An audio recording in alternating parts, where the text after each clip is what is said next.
Good afternoon, YouTube. So, this is the proper video, this is the second part. Let's talk about this Crystal Maze machine.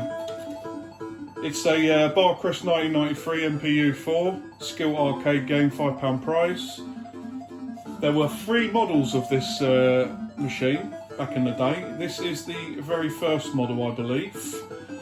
And they then brought out a second version which basically replaced the industrial zone with the ocean zone. Now, the only varieties between this and the second machine, apart from the fact that the zones were different, were the fact that Barcrest re-chipped the machine.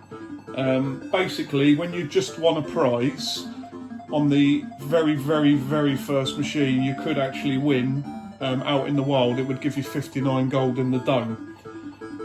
Which meant that some very skilled players could go around and empty the machines, because obviously they knew that 59 gold, if they got enough crystals in the game, they could pick it out and still win the jackpot almost every time. I myself did it out in the wild in the early days, just basically kept winning jackpot after jackpot till the machines were empty.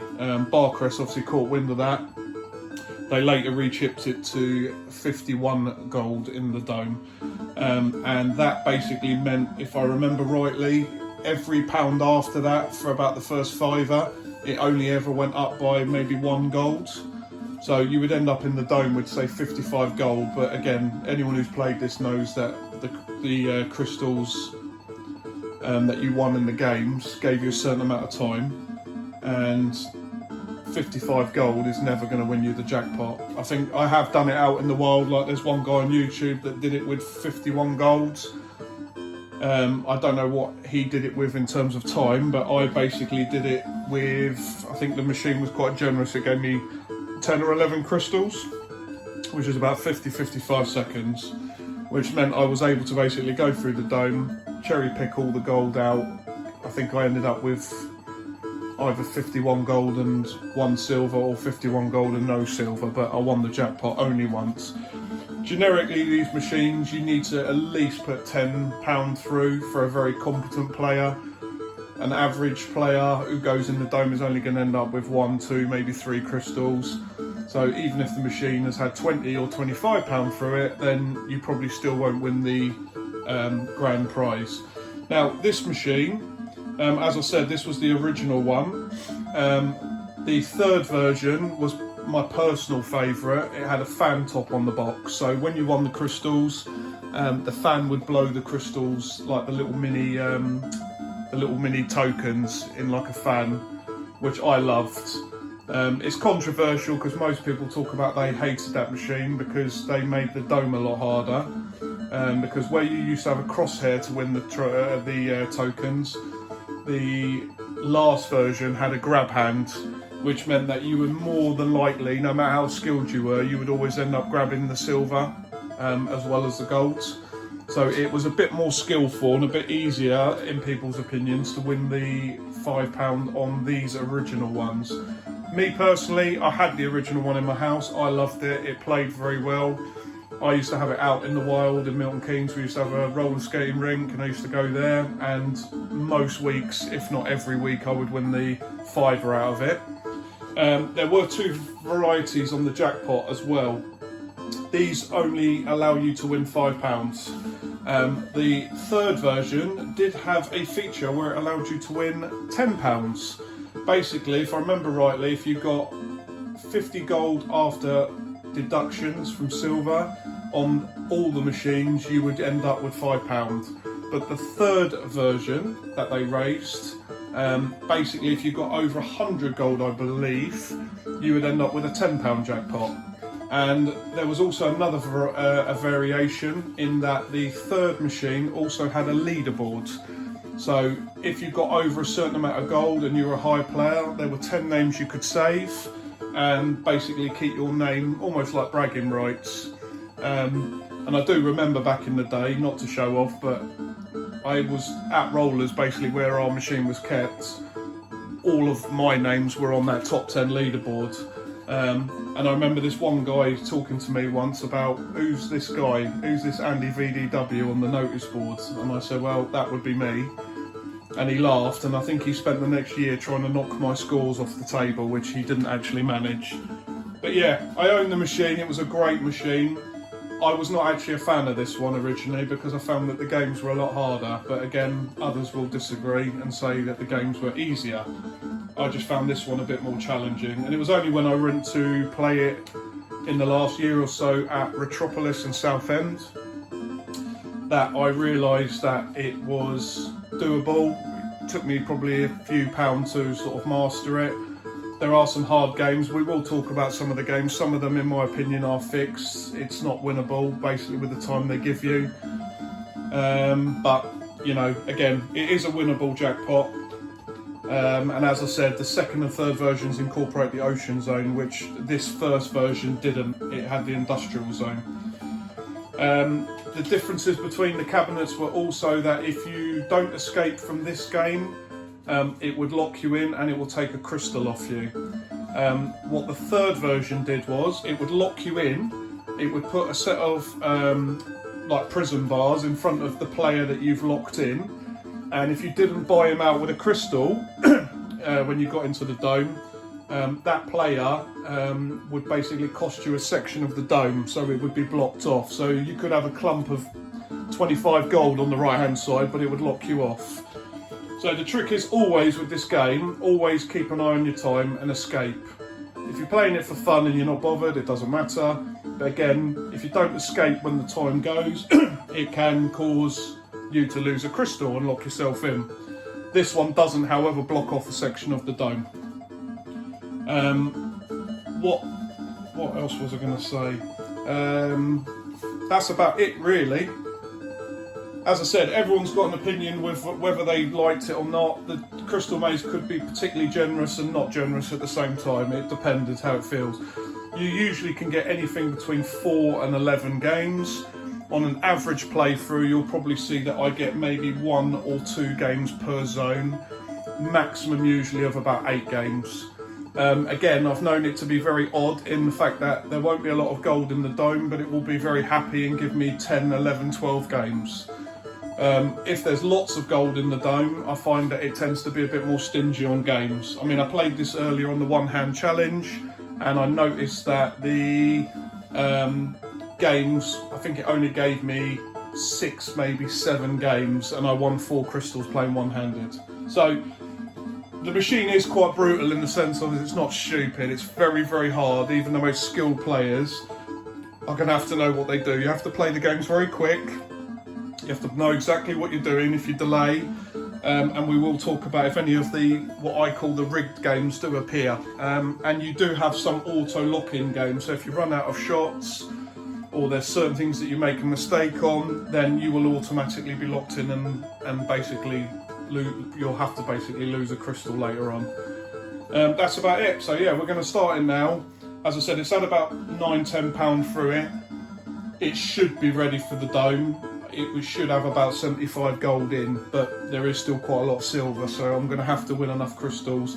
And I'd always say that you generally need to win about 7, 8, 9 crystals ideally, so you've got the time, pick out the tokens and obviously win the prize. I have done it with as little as 5, but that was when, on the third version, as I said, people had been playing it all week at the roller rink and filling it up and losing, and basically there was so many gold in there, I think I ended up with, after deductions, 122 gold. So, and that won me a tenner. So anyway, let's get playing on this one. Hopefully you can see it okay. As I said, it's a great machine. I'll give you a walk around of the machine at the end, but basically I bought this machine not long ago, a few weeks ago. It was in overall good condition. There was some problems when the courier delivered it. There was the mech and stuff was out. It wasn't paying out properly. There's some bulbs out. But basically I've repainted all the cabinet, and all this blue was sort of chipping away, a light blue aqua, and I've repainted it a nice blue. I've put a lacquer over it. This panel here, I've painted in a nice black satin because this was all peeling and chipping, and some kind soul had scratched his name Jay in there with a knife. So whoever you are, Jay, thanks very much. But we'll start off with a skill game. 45 seconds, right. So this puzzle one, generally the pieces will be in the first piece is generally in the right place, but not always. So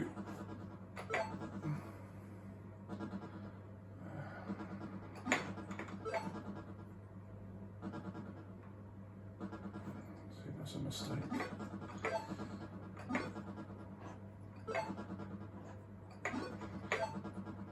Hopefully I'm doing this okay. So look, you see that there's a time in the bottom left corner. Always keep an eye on it. There we go, crystal number 1. And you've got four games you can choose from. You've got a mental, a skill, a physical, and a mystery. Mental is generally the hardest, in my opinion. Skill and physical are better, and mystery is just a mix of any of those 3. There is a same sort of games running throughout, but it's a variety. So this one's a sequence one. You have to have good memory here. And obviously it gets progressively harder, and I have made mistakes on this before.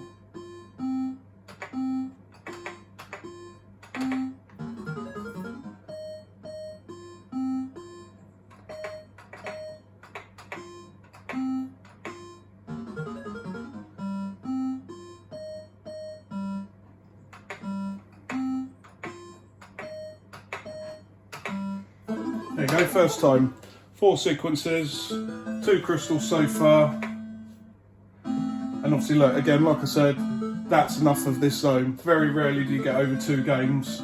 Sometimes you get 3, I think I've even had 4 before. So we're in the futuristic zone. Let's try a mystery game. So it gives you a minute. Right, so this one is basically picking the pairs. So again, some people have got an excellent memory and they can see loads at the same time. I tend to pick the first pair and then I just go through it randomly until I see it, and I'm not concentrating. I need to concentrate.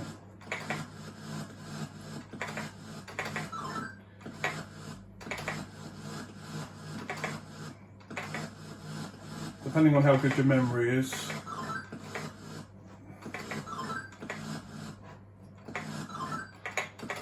Once you start getting them out, it will start coming to you where you go. So you can see, look, I'm starting to remember them all. There you go. 22 seconds left, job done. So 3 crystals. There you go, look, 1 game in that zone. So you know that the dome is getting ready to be able to win, but it's been very, very stingy on the game. So we're in medieval. So we're going to do a skill game, 30 seconds. Right, so this one, where they gives you loads of arrows, it's a potluck. You have to basically pick one, and then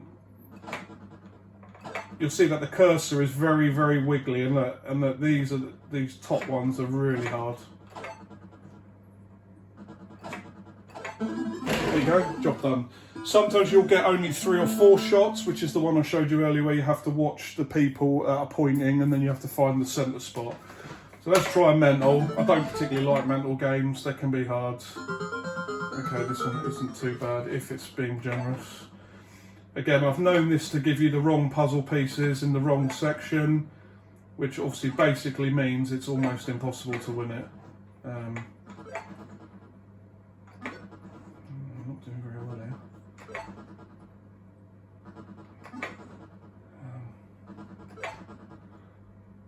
I think we're doing okay.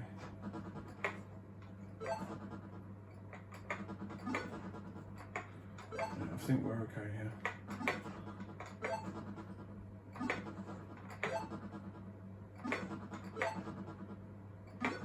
Yeah, we got it. So again, you can get the wrong puzzle pieces in the wrong spot, or you think you've got a similar piece and you put it in the wrong one. And it's one of them games. If you get the piece in the wrong hole, you're stuck basically. There you go, look, stingy again. So I've only had 5 games and I've won 5 crystals. Let's go with the skill. 1 minute game. I've seen YouTubers basically, I've seen other people on YouTube playing this and they're getting 10, 11 crystals. I can assure you that's not normal. If it's generally ready, it will not give you that many games.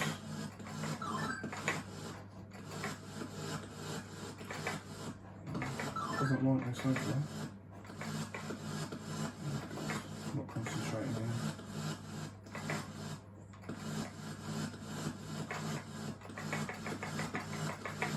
This is what happens if you're not concentrating.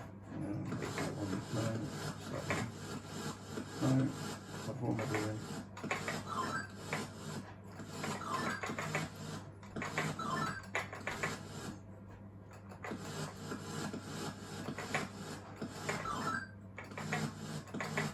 got lucky there because I wasn't concentrating and making mistakes all over the place. So I've got 6 crystals. As I said, see, look, I'm on 6. I've got probably one more game in this, so it'll give me 7 crystals. This one is a shooting one, so you've got to, it's got a very slight delay on it. Again, you can probably get them all straight on, but in my experience, you have to do 1 or 2 at an angle. You'll have to move the cursor because it doesn't generally give you enough time to hit them all. So, yeah,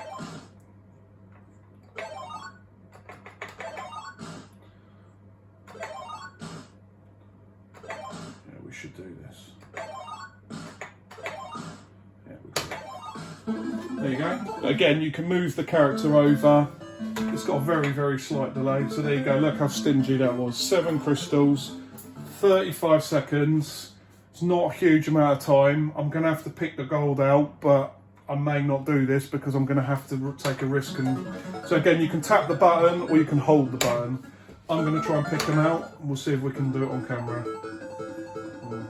There's quite a few gold in there.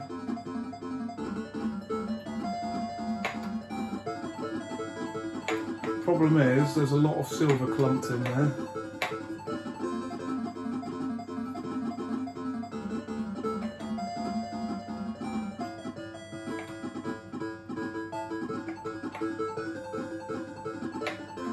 So look, I'm running out of time. Ideally, I'd have had another 10-15 seconds here.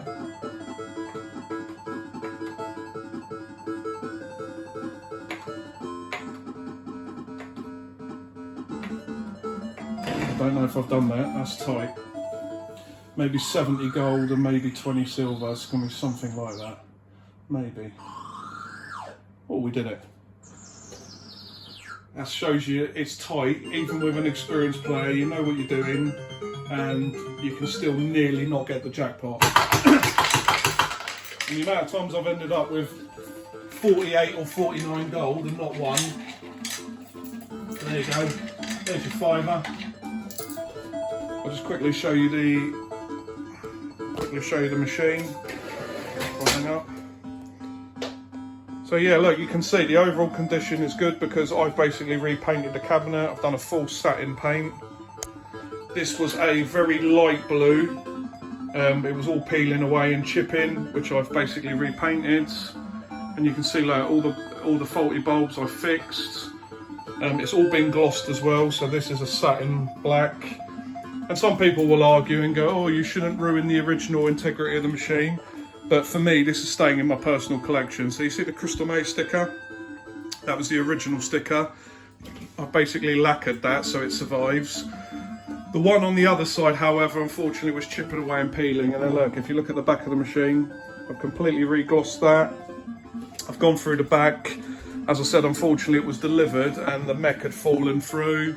I was having a payout issue, wasn't paying the £5. The fan at the back was also not working. Basically it unplugged and it was caked in dust, so that's all been repaired.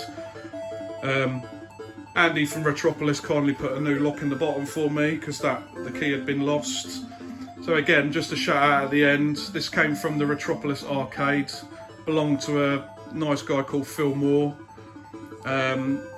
He obviously had it in his own collection, but he kept it in the arcade, and obviously he agreed to sell it to me.